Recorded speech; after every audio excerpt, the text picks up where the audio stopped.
안녕하세요. 잘돼갑TV의 명품 PD 한PD입니다. 자, 오늘 이 시간은 주식, 부동산, 그리고 실물 경제, 실물 경제 위기, 이 세 가지의 연관 관계, 그것을 한번 살펴보겠습니다. 이 세 가지가 얽히면은 복잡계가 됩니다. 복잡계. 이 복잡계를 잘 풀어가야 변동성이 심하지 않습니까? 주식이든 어떤 부동산이든 지금 변동성이 큰 시장입니다. 이런 복잡계를 잘 풀어 그 시장에서 커다란 그 수익을 얻을 수 있겠죠. 그런 의미에서 한번 이 주식시장 또는 부동산 시장, 그것을 실물 경기와 연관을 져가지고, 거기에서 우리가 어떻게 투자 타이밍을 잡을 것인가, 그리고 어떻게 추세를 잡을 것인가, 추세가 어떤 추세인가, 상승 추세인가, 하락 추세인가, 그런 것들을 한번 우리가 풀어보겠습니다. 요즘에 가장 헷갈리는 게 뭐냐면은, 부동산 시장은 안 좋지 않습니까? 요즘 최근에 이제 주식 시장에 전념을 하고 있는데, 제가 이제 계속 유튜브에서 말씀드렸듯이, 하락을 할 때마다 이제 사라고 그랬죠. 1420일인가요? 그 바닥에서도 공격적으로 매수해라. 그 밑으로 떨어지면 레버리지를 풀로 써가지고 들어가야 하는 타이밍이었는데, 거기까지는 안 갔던 것 같아요. 그 이상은 안 떨어졌는데, 그리고 또 상승할 때마다 더 사라. 제가 말씀을 드렸습니다. 분명히 유튜브에서. 그렇게 하신 분들은 커다란 수익을 얻었겠죠. 일반인들이 제일 헷갈리는 게 뭐냐면, 경기가 굉장히 안 좋다, 지금. 우리가 실물로 느끼는 경제가 지금 우리가 전에 경험하지 못한 그런 어떤 경제 아닙니까? 전 세계 경제가 셧다운되고, 우리 주변에 있는 사람 직장에서 쫓겨나거나 무급휴직이 되고, 그리고 경제활동이 전혀 안 되는, 경험하지 못한 그런 경제 상황인데, 과연 주식이 급반등을 할까, V자 랠리를 할까에 대해서 불과 한 달 전인가요? 그러한 의심을 가졌죠. 그런데 주식 시장은 미국 시장과 우리나라 코스피, 코스닥 시장 전부 다 급반등을 하였죠. 다우와 나스닥이 급반등했고, 코스피와 코스닥이 다 V 랠리, 분노의 랠리를 하였죠. 반등을 한 것은 사실 그렇게 어렵게 예상할 수 있는 부분은 아니었죠. 왜냐하면 주식이 상상하지 못한 가격으로 떨어졌으니까. 삼성전자는 한 62,000원에서 한 42,000원, 한 2만원 떨어졌나요? 한 3분의 1 떨어졌네요. 다른 주식은 거진 반토막이 났습니다. 가격만 놓고 보면 당연히 풀베팅 들어갔어야 될 타이밍이었죠. 그런데 그때 시장의 공포감 때문에 사람들이 들어가질 못했었죠. 못했었던 이유가 어떤 커다란 공포감이었죠. 모든 경제가 섣버리는 공포감. 그런데 반등을 하고 나니까 결국은 이유가 뭐였냐? 그것은 이제 유동성이었죠. 미국이 무제한 양적 완화를 풀었고, 일본도 풀고, 유럽도 풀고, 시장에 돈을 무제한으로 풀어버린 거죠. 그러니까 금융적인 리스크가 없어지면서 반등을 하였죠. 우리 시장도 마찬가지였죠. 삼성전자를 샀던 동학개미들, 그분들이 엄청난 대기 자금이 있었던 거죠, 시장에. 그 돈들이 폭락하는 시장을 받쳐줬던 거죠. 그러니까 제가 저번에 말씀드렸듯이 바닥 저수지에 물이 많았다. 떨어지는 고기들을 다 받아 먹을 수 있는, 물이 많았다. 받아줄 수 있는 저수지가 깊고 물이 많았다. 그래서 이제 시장이 급반등을 하는 거죠. 그런데 이제 우리가 그런 공포감이 지배하던 시기가 지나서 요즘은 직접적으로 실물경 몸소 체험할 수 있는 뉴스들이 많이 나오지 않습니까? 그 대표적인 뉴스가 바로 미국의 사망자가 54,000명이 나왔다. 그리고 앞으로 10만 명 정도 죽을 것이다. 10만 명이면 미국이 베트남전에서 사망한 숫자와 거의 비슷합니다. 미국은 지금 베트남전을 치르고 있는 겁니다. 그런데 미국이 급반등을 했던 거죠. 우리가 상식적으로 이해가 안 되는 거죠. 이게 바로 주식시장의 어려운 점이죠. 미국의 경제가 올 스톱했고, 그 다음에 대출을 못 갚아서 모기지 채권의 모기지의 연체율이 높아지고, 그리고 사망자가 이렇게 많이 나오는데도 미국 시장이 급반등을 하였다는 거죠. 우리가 이해하지 못하는 게 바로 이런 주식시장이라는 거죠. 결국은 이렇게 주식시장이 올라갔던 것은 결국은 양적 완화, 시장의 유동성을 공급했던 거죠. 우리 코스피도 마찬가지였던 거죠. 결과적으로 90조인가요? 정부에서 90조를 풀어서 그 유동성을 공급해줬죠. 그 증권사들 뭐 마진콜 들어오는 거, 뭐 부실 채권, 뭐 그런 것들을 다, 그리고 뭐 국채를 사줘가지고 시장에 유동성을 공급해주면서 우리 시장도 이렇게 되살아난 거죠, 결국은. 근데 이제 문제는 이제 여기서부터입니다. 여기서부터 1400에서 1900까지 올라왔는데 여기서 어떻게 더 가느냐. 지금 뭐 자동차 수출도 30% 줄어들고 우리나라는 수출로 먹고 사는 나라니까 뭐 거의 60% 이상이 수출 경제이니까 내수보다는 수출로 버티는 경제인데, 자, 그런데도 주식이 어떻게 저렇게 올라가냐. 그렇게 의아심을 가지면서 주식이 1900선을 이렇게 잘 안착을 해서 가고 있다는 거죠. 그게 이상하다는 거죠. 그게. 자, 주식시장은 그런 논리로 보면 안 되는 것 같아요. 주식시장은 복잡계라는 거죠. 왜 그렇게 주식시장은 우리 상식적으로 생각하는 대로 이렇게 안 가는가. 자, 그러한 것을 우리가 요번에 좀 명확하게 아실 필요가 있어요. 자, 제가 그래서 예전에 얘기했지만 주식이 폭락하면 다른 거 보지 말아라. 가격이 반토막 나면 오직 가격만 보고 그냥 사라는 겁니다. 그러면 먹는다. 다른 거 보면 나의 뇌리에 공포감에 트라우마만 생기죠. 트라우마. 세계 경제가 올스톱 한다는데 기업이 부도나는 거 아니야? 자, 그러면 주식이 종이 쪽지가 되니까 못 산다는 거죠. 자, 제가 이렇게 중요한 거는 뭐냐면, 자, 복잡게 주식시장, 실물경기시장, 자, 그리고 어떤 부동산 시장, 이러한 복잡계를 우리가 어떻게 풀어가야 되냐. 풀어가는 방법을 제가 이 시간에 설명해 드리는 것은 바로 우리가 투자 상품이 있지 않습니까? 재테크를 하기 위해서는 부동산도 있고, 그 다음에 주식도 있고, 그러한 시장에 어느 타임에 어떻게 무엇을 확인하고 들어갈 것인가. 자, 그것에 대해서 우리가 명확한 기준, 그 복잡계를 쳐다보는 명확한 기준을 좀 갖자. 그런 철학을 가져야 되는 겁니다. 철학. 나름대로의 철학이 없으면 절대로 돈을 벌 수가 없어요. 절대로. 주식을 해서 벌 수도 없고 부동산을 해서도 벌 수가 없다는 겁니다. 이런 시장에, 이런 위험한 시장에 어떤 안전판 또는 안전 마진을 확보할 수 있는 방법을 우리가 한번 찾아보자. 이런 복잡계를 한번 제가 과거에 이야기했던 것들을 한번 보기도 하고, 그리고 현재 벌어지는 일도 보기도 하고, 앞으로 벌어질 일들을 예상도 하고, 자, 그러면서 한번 나름대로의 시장을 보는 인사이트를 만들어 보자. 자, 그런 의미에서 한번 제가 제작을 하는 거죠. 자, 결국은 이번 주식시장의 그 반등, V밸리는 유동성이었죠. 유동성이 어마어마했다. 뭐 그것은 뭐 우리 동학개미들만 봐도 알지 않겠습니까? 어마어마하게 들어왔죠. 그 외국인들이 한 12조 팔아대는 것을 삼성전자만 동학개미가 8조를 샀죠. 8조. 그런데 문제는 또 하락을 하면, 만약에 여기서 1400 가면 들어오겠다고 대기하는 자금이 어마어마하다고 합니다. 자, 그러니까 주식시장이 지금 하락을 못하는 거죠. 상식적으로 생각을 할 때. 자, 그리고 우리가 이번에 주식시장 상승을 할 때, 랠리를 시작할 때 얼마나 많은 악재들이 나왔습니까? 뭐 미국의 실업자가 일주일에 500만 명 나오고 600만 명 나오고, 자, 그렇게 해서 미국의 실업자가 15%, 22%가 대공황의 어떤 상황이었는데 15%고, 뭐 다음 주가 되면 또 22%까지 올라갈 수 있겠죠. 그러니까 거의 대공황의 상황으로 가는데도 미국 주식시장은 상승을 했다. 자, 우리의 뇌리에는 대공황만 생각이 나는 거죠. 대공황이 오면 장기 하락으로 갈 수 있다. 자, 그래서 주식을 못 산 거 아닙니까? 자, 뭐 워렌 버핏도 아직 보수적으로 본다고 합니다. 얼마나 상황이 심각했던지. 자, 그런데 어쨌든 주식시장은 반등을 했다는 거죠.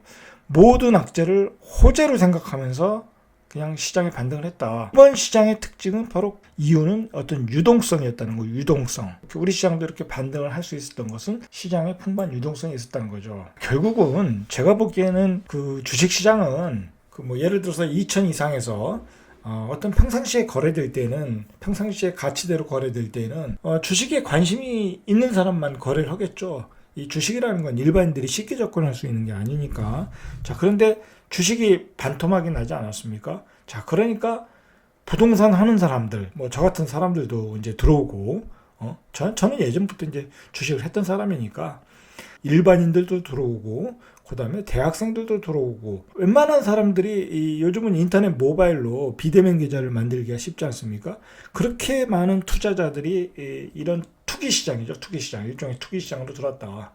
자, 그래서 시장의 유동성이 풍부해졌다는 거죠.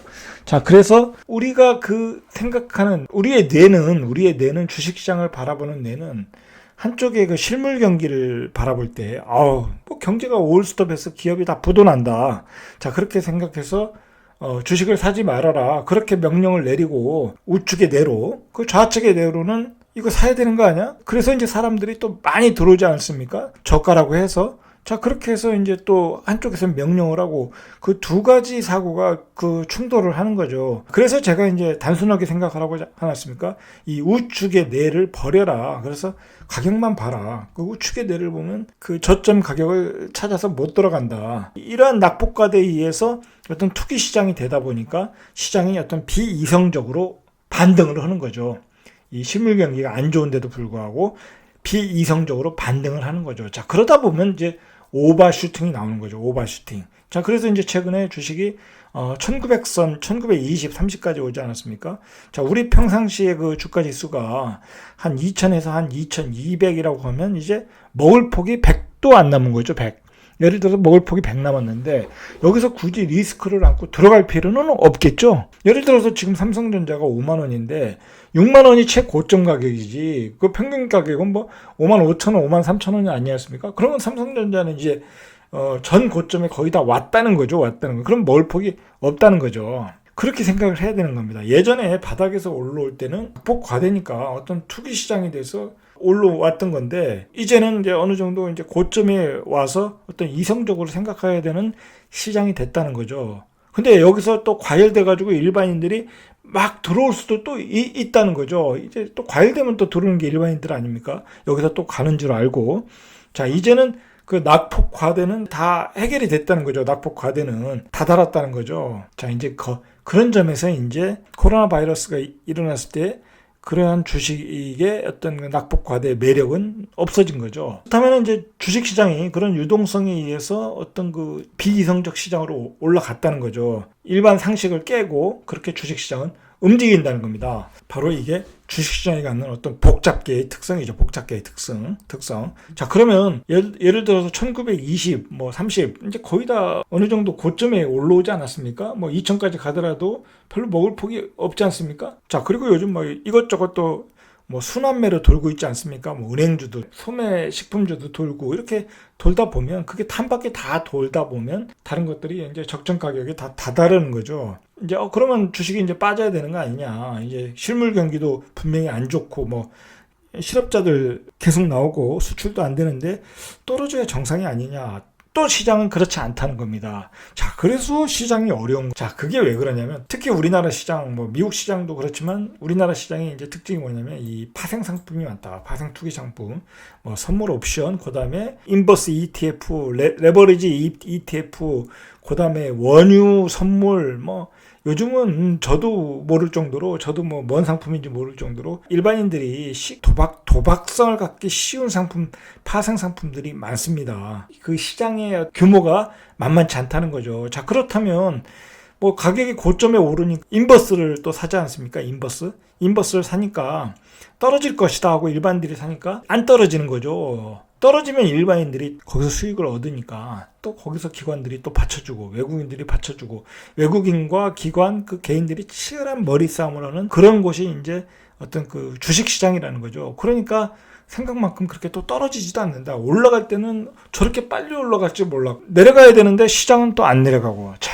그게 주식시장이라는 겁니다. 그렇게 주식시장은 그런 복합성을 가지고 있다. 지금 시장은 이제 상단이 막히지 않았습니까? 상단이 막힌 겁니다. 이제 뭐 올라가야 2천 아니겠습니까? 거기서 이 상태에서 이 실물 아무리 주식시장이 어떤 비이성적 시장이라고 해도 이렇게 실물 경기가 안 좋고 그 다음에 수출도 안 되고 올라갈 수가 없는 거죠. 올라갈 수가 없는 겁니다. 자, 그럼 상단이 막혔으니까 더 먹을 폭은 없는 거죠. 이제 다른 곳에서 이제 수익률 게임을 이렇게 선수들은 하고 있는 거죠. 근데 일반인들은 삼성전자 5만 원이다 이렇게 사고 있으면 안 되겠죠. 물론 장기 투자로 이렇게 가는 거는 상관없겠지만 지금 여기 삼성전자 5만 원에서 뭐 6만 원 갈 것이다 하고 사는 것은 안전마진이 확보가 안 된다는 거죠. 뭐 먹어봤자 또 그거 얼마 안 되고.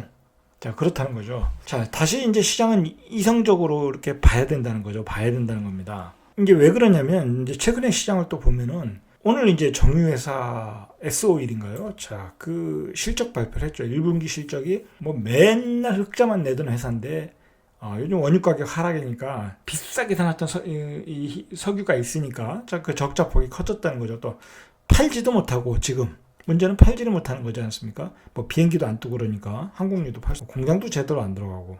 자, 그런데 1조 적자라니까 또 S-올이 또 조정을 받더라는 겁니다. 이럴 때는 시장이 이렇게 이성적으로 돌아가는 겁니다. 바로 이게 시장이 이성적으로 돌아가는 거죠. 이제 경기 침체 안 좋다. 실제적으로 이제 대규모의 어떤 이런 고점의 상태에서 단기 고점의 상태에서 대규모의 적자가 나오면 시장은 또 조정을 받을 수 있다. 자, 이 이야기는 뭐냐면, 자, 올라갈 때는 어떤 유동성, 그 주식을 안 하던 사람들의 자금까지 다 시장에 들어온, 그리고 양적 완화에 의해서 보강된 그런 돈들, 증권회사, 기관들이 가지고 있는 돈, 외국인들이 가지고 있는 돈이 모두 들어오면서 낮은 가격이 주식이니까 주식이 이성적으로 올라갔지만 이제 어느 정도 고점에 이르렀으니까 분명히 이제 실적이 안 좋은 회사들은 이제 가격이 떨어질 것이다. 이제 그리고 그 실적에 따라 또 장기적으로 또 하락으로 갈 수도 있다. 자, 이제 그렇게 이 복잡계를 한번 풀어봐야 된다는 거죠. 우리가 뭐 복잡하게 파생상품 때문에 뭐 어쩌고 저쩌고 할 필요가 없다는 거죠. 뭐 파생상품 하는 사람들은 하면 되는 것이고, 종합지수를 이제 보지 마시고 주식이 싸다 가치가 저평가되었다, 아직도 낮게 평가되어 있다, 그리고 지수가 1400대인 그런 주식도 또 있습니다. 좋은 주식인데, 자, 그런 좋은 주식이 있으면 지금도 저점에서 사가지고 이렇게 사가지고 이제 모아서 장기 투자로 또 가면 되겠죠. 그렇게 주식시장은 또 그렇게 봐야 된다. 자, 그런데 이제 부동산 시장이 문제죠. 부동산 시장. 자, 실물 경기는 안 좋고, 그런데 주식시장이 어떤 위기에서 벗어나 1900선, 뭐 지금 2000선을 또 바라보고 있지 않습니까?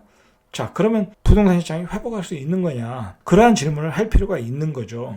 자, 그런데 잠깐 여기서 이제 내용을 보면, 대체로 주식시장은 현실 상황, 실물 경제와 따로 간다. 자, 그것은 왜 그러냐면, 항상 주식시장은 실물 경기에 선행해서 움직이죠. 경기가 가장 안 좋을 때 바닥을 치고, 경기가 좋아질 때 벌써 이미 가격이 올라가 있다. 자, 지금 그런 얘기를 하는 거 아닙니까? 지금 이 상황이 그렇다는 거죠. 근데 지금 경기가 안 좋은데도 어느 정도 올라가 있으니까, 이제 주식도 어느 정도 이제 거의 뭐 단기 고점엔 왔다고 봐야 되겠죠. 이제 실물 경기가 반영될 수 있는 단계이다. 이제 그렇게 봐야 되겠죠. 이제 우리가 먹을 수 있는 마진이 적어졌으니까. 낙폭 과대를 가지고 우리가 들어온 건데, 그 낙폭 과대가 이제 별 의미가 없었다. 뭐 많이 올랐으니까. 그 회사 어렵다는 뭐 여행주들, 뭐 그다음에 엔터테인먼트 주식, 뭐 은행주, 그밖에 뭐 코스닥 주식들, 뭐 보십시오. IT 주식들 보면 뭐 많이 올라왔습니다. 뭐 80%는 올라온 것 같아요. 80%는. 자, 80%는 올라왔으니까 그런 낙폭 과대의 어떤 의미가 별로 없어졌다. 이제 주식시장은 그런 엄청나게 그 어려운 경기 침체의 상황을 오히려 반영할 타임이 됐다. 자, 그게 이제 실적들이 터지고 나오면 계속 그게 반영되면서 떨어질 거다. 왜냐면 어떤 큰 회사라고 해도 뭐 적자가 1조 뭐 또는 뭐 몇천억 나오면 휘청거리는 거죠. 겁이 나는 거죠. 그렇게 이제 나올 것이다. 이제 그런 시장으로 일단 보시면 될 것 같고, 부동산 시장은 실물 경제를 반영하고 이제 상승 전환을 할 것이라는 거죠. 부동산 시장은 선행해서 움직이는 시장이 아니죠. 경기가 안 좋으니까 좋아질 거야 하고 움직이는 시장이 아니라는 거죠. 물론 뭐 투자자들은 그때 바닥에서 들어가는 경우가 있는데, 자, 그건 뭐 굉장히 좀 위험한 거. 바닥이 어딘지도 모르고 들어간다는 건 굉장히 위험한 거죠. 부동산 시장은 뭐 떨어지면 몇 억씩 떨어지니까, 뭐 강남 떨어지는 거 보시면 아시지 않습니까? 뭐 3억, 5억씩 막 떨어지는데 이게 바닥이야 하고 들어가는 게 쉽지가 않다는 거죠. 자, 그래서 대부분의 사람들이 실물 경기가 좋아지는 것을, 바닥을 치는 것을 보고 올라오는 것을 보고 바닥에 들어간다. 자, 그게 이제 틀리다는 거죠. 자, 그래서 제가 이제 생각할 때는 실물 경기에 대해서 어떤 그 부동산이 반영을 하는 것을 보면, 그 투자자들이 들어오거나 실수요들이 들어오는 거 보면 어떤 이성적인 시장이라는 거죠. 이성적으로 판단하기, 일반인들의 상식에 반해서 움직이지는 않는다는 거죠. 실물이 바닥 쳤으니까 이제 부동산도 바닥이야. 이렇게 단순하게 접근해도 별 문제가 없다는 거죠. 뭐 부동산에 무슨 파생 상품이 있고 무슨 딴 상품이 있는 게 아니지 않습니까? 그리고 부동산이 주식처럼 뭐 무슨 뭐 유상증자를 하는 것도 아니고 무상증자 하는 것도 아니고 뭐 CB를 발행하는 것도 아니고 그런 시장이 아니지 않습니까? 그리고 뭐 갑자기 공급량을 확 늘릴 수도 있는 시장도 아니고, 자, 그러니까 이 실물 경제와 밀접해서 움직인다. 자, 그런데 제가 이제 하고 싶은 얘기는 뭐냐면, 최근에 이제 저는 이제 그 깜짝 놀란 게 뭐냐면, 요즘 뭐 강남에 이제 뭐 몇 억씩, 예를 들어 21억 하던 게 뭐 17억 간다. 그 정도는 금매로 사셔도 되는 거죠, 당연히. 뭐 거기서 1, 2억이야 더 떨어질 수 있지만 또 올라갈 수 있는 여지가 크니까. 자, 그런데 뭐 예를 들어서, 자, 그 강남에 사시는 분들은 저 실수요자 아닙니까? 거의 실수요자라고 봐야죠. 뭐 대출도 안 나오니까. 자, 그런데 지금 뭐 지방에 갭 투시러 다니시는 분들이 있어요, 지금 지방에 그 갭 투자하러 다니시는 분들이 있어요. 분양권 사시거나. 그거 굉장히 위험한 거예요. 그리고 그 사람들은 또 투자로 사다 보면 무리하게 대출도 받고, 집의 개수가 많지 않습니까? 내가 집을 사서, 내가 갭 투를 사서 한번 이익이 얼마나 한번 꼼꼼히 따져보셔야 돼요. 뭐 거래세 내고, 그 다음에 양도소득세 내고, 기타 비용 다 계산하면 별로 남는 게 없어요. 올라갈 여지가 폭도 적고, 그 다음에 지금은 주식시장은 암울할 때 사도 상관없어요. 많이 떨어져 있으면 아무리 실물 경기가 안 좋아도 오직 가격만 보고 사면 되는데, 부동산은 안 그렇다는 거죠. 부동산은. 자, 그리고 지금 지방에 있는 집값들이 싸냐? 그거 아니잖아요. 절대 아니잖아요.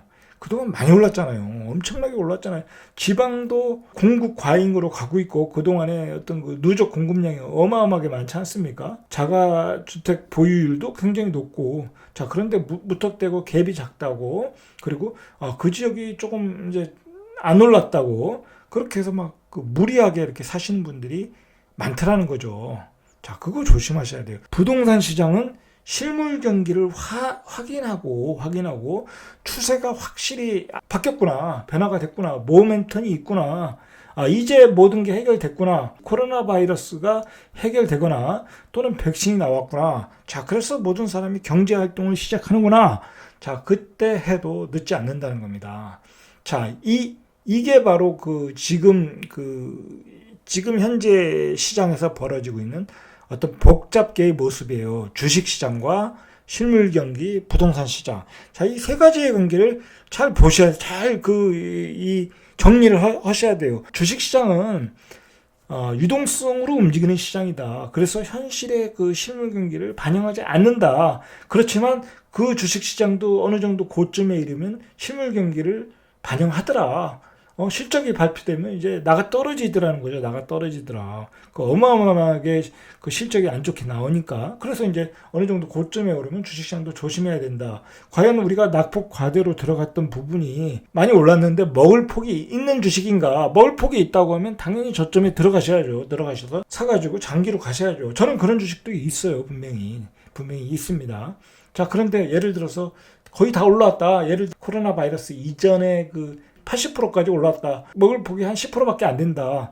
자, 그러면 뭐 굳이 들어갈 필요 있겠냐 이거죠. 이 위험한 시장에. 분명히 이제 실물 경기는 계속 추락을 할 것인데, 올 겨울까지는. 자, 이제 그런 관점으로 주식시장은 이성적으로 볼 때와 비이성적으로 볼 때 이 구분을 잘 하셔야 되고, 부동산 시장은 철저하게 이성적인 시장이다. 어떤 실물 경기가 바로 회복되는 것을 보고 사도 늦지 않는다. 자, 그런데 제가 걱정하는 것은 뭐냐면, 조금 너무하다 싶은 게 뭐냐면, 이 부동산 전문가들이 있지 않습니까? 부동산 강사들. 자, 그런 분들, 강의하시는 분들, 특히 그 강의를 먹고 살다 보니까, 강의를 하다 보니까 그 사람들 이제 강의가 업이다 보니까 무리한 이야기를 한다. 가령 어디에서 급매물이 소화가 된다. 뭐 강남에서 급매물이 소화가 된다. 어디에 공급량이 모자른다. 자, 그러니까 그 지역을 사라. 자, 그 지역에 들어가라. 빨리 선취해라. 자, 그렇게 얘기하는 분들이 있더라고요. 그래서 그 얘기대로 또 가서 사시는 분들이 있더라고요. 자, 지금 그럴 상황이 아니라는 겁니다. 지금 그렇게 안 사도 나중에 사셔도 다 수익이 날 수 있다는 거죠. 자, 그리고 여러분 생각을 하셔야 돼요. 팔고 내가 다 새로운 것을 사야 돈을 번다, 수익이 난다, 그렇게 생각하시는 분들이 있는데 절대 그렇지가 않아요. 내가 지금 가지고 있는 것을 가져가면 더 많이 벌 수도 있다는 거죠. 세금도 안 내죠. 거래세도 안 내죠. 종부세, 보유세도 안 내죠. 숫자가 늘어나지 않으니까. 자, 그런 전략으로 가셔야 되는 경우가 있는데 자꾸 팔고 사고가 습관화되는 거죠. 딴 지역에 가면 더 많이 먹는 것 같은 생각이 드니까. 자, 그런데 냉정하게 한번 생각을 해보세요. 내가 갭투나 분양권 샀는데 그거 사면은 세금이 얼마나 많이 나가겠어요. 그 사람들이 1주택, 2주택도 아닌데. 자, 그리고 지금 정부가 법인에 대해서 강력한 규제가 들어가려고 지금 계속 선전포고를 하고 있지 않습니까? 그래서 6월달 안에 팔아라 데드라인까지 정해주고 있어요. 그 이후에는 뭐 중과세를 물든지 당신이 대출을 제대로 받아서 샀는지 아니면 대출을 회수하겠다고 그러고, 자, 그리고 앞으로 법인들이 사면 자금이 어디에서 왔는지 다 꼼꼼하게 살펴보겠다고 하지 않습니까? 이제 어려워지는 거예요. 이제 투자자, 시장의 투자자, 지방에 들어가서 투자하시는 분들이 다 투자자 아닙니까? 자, 그런 투자자들이 다 없어지는 거예요. 이제 없어지는 거예요. 자, 그들만의 게임도 형성이 되기 어려운 시장이 돼가고 있다는 거죠. 그들만의 시장. 자, 그 법인 계좌 만들고 투자자들이 1진, 2진, 3진 막 들어가서 그 부동산 강사가 추천해가지고 뭐 1진, 2진, 3진 들어가서 그 시장을 다 끌어올렸던 거 아닙니까? 이제 그런 시장이 형성되기가 어렵다. 그렇게 장난치는 사람들 정부에서 잡아내겠다고 하지 않습니까? 결론적으로 결론을 내려보겠습니다. 실물 경기, 자, 주식, 부동산 이 세 가지를 잘 분류를 하시고, 자, 그 실물 경기가 주식시장에 어떤 영향을 끼치고, 자, 부동산은 어떤 영향을 끼치고, 자, 부동산과 실물 경기는 밀접한 관계다. 자, 그 변화를 확인한 다음에 사야 된다. 단순하게 그 부동산의 어떤 그 논리, 통계 자료만 가지고 의존해서 가면 안 된다. 그렇게 움직이면 안 된다. 그리고 주식시장은 낙폭 과대일 때는 주식시장이 유동성 원리로 비이성적으로 오버슈팅을 할 수 있지만, 어느 정도 이제 고점에 오른 가격, 먹을 폭이 없는 가격에서는 주식시장도 이제 이성적인 시스템으로 돌아간다. 자, 그러면 내가 먹을 수 있는 마진이 없다면 뭐 들어가면 안 된다는 거죠. 들어가면 안 된다. 뭐 굳이 거기에 또 뭐 이익이 났으면 이제 팔고 나오셔도 되는 겁니다.